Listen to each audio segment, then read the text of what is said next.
Hello বন্ধুরা, সবাই কেমন আছো? আশা করি ভালো আছো। তো আমিও খুব ভালো আছি। আজকে চলে এলাম একটা নতুন ভিডিও নিয়ে।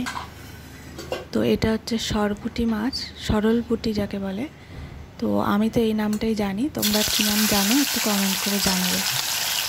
তো এই মাছটা নিয়ে এসেছি বাজার থেকে। তো ভাবলাম এটাই রান্না করি। তো কী দিয়ে রান্না করবো? এটা সর্ষে দিয়ে রান্না করব। তার সর্ষে আমি বাটিনি, যে গুঁড়ো সর্ষে পাওয়া যায় ওই গুঁড়ো মশলা দিয়ে রান্না করব। তো দেখো, মাছগুলোকে ভালো করে নুন হলুদ মাখিয়ে ওটাকে ভেজে নিলাম।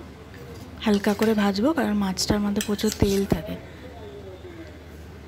তো তৈলাক্ত মাছকে হালকা হালকা ভাজলেই ভালো, বেশি কড়া ভাজার দরকার নেই, তাহলে স্বাদ লাগবে না, ওই জন্য।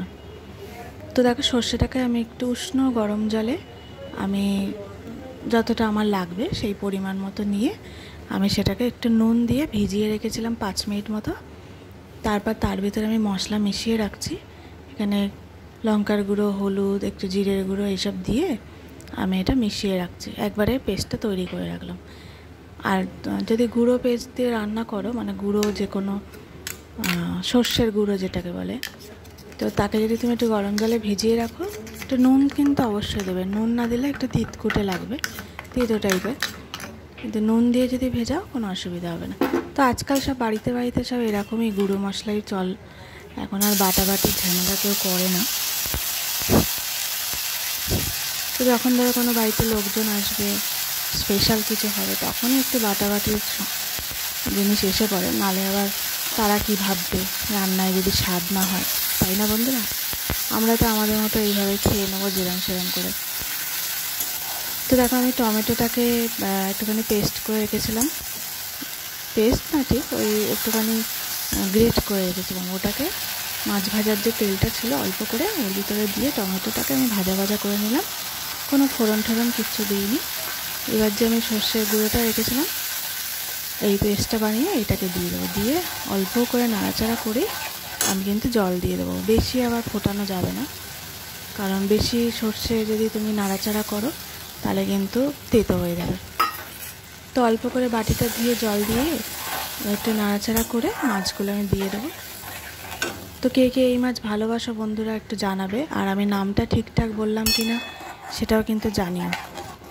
আমি তো সরপুঁটিই বলি, এখন জানি না পুঁটি মাছের তো সাইজ না, এটা তো বড় দেখছি, তো বাজারে তো তাই বললো।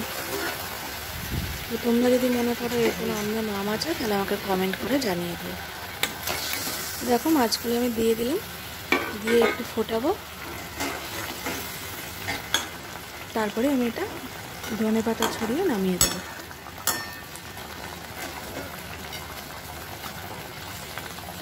তো সর্ষে বাটার মাছে কোনো ঝামেলা থাকে না।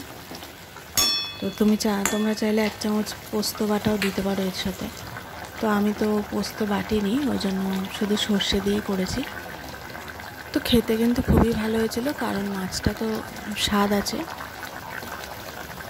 মাছের যদি স্বাদ থাকে না বন্ধুরা, তাহলে যেন ঝোলেরও স্বাদ এসে যাবে।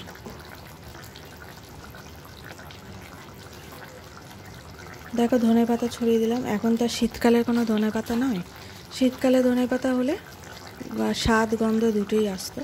তো এইগুলো হচ্ছে মানে একটা ফলস শো আর কি, শো আপ যাকে বলে, মানে একটা দিয়ে একটা গেট আপটা সুন্দর লাগবে, তো তার জন্যই দেওয়া। কোনো স্বাদ নেই ধনেপাতা, না আছে গন্ধ না আছে স্বাদ।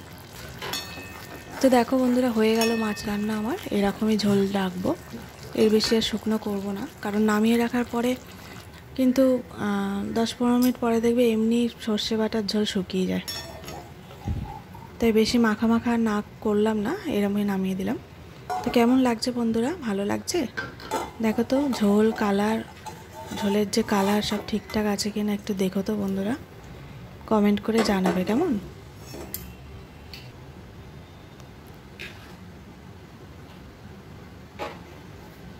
তো দেখো, হয়ে গেল একদম ফিনিশ।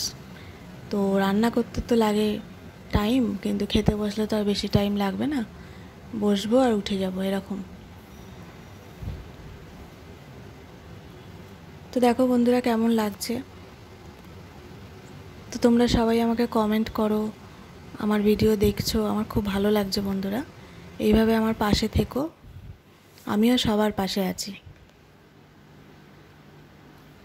তো সবাইকে অনেক অনেক ধন্যবাদ আমার ভিডিওটা এতক্ষণ দেখার জন্য। থ্যাংক ইউ বন্ধু।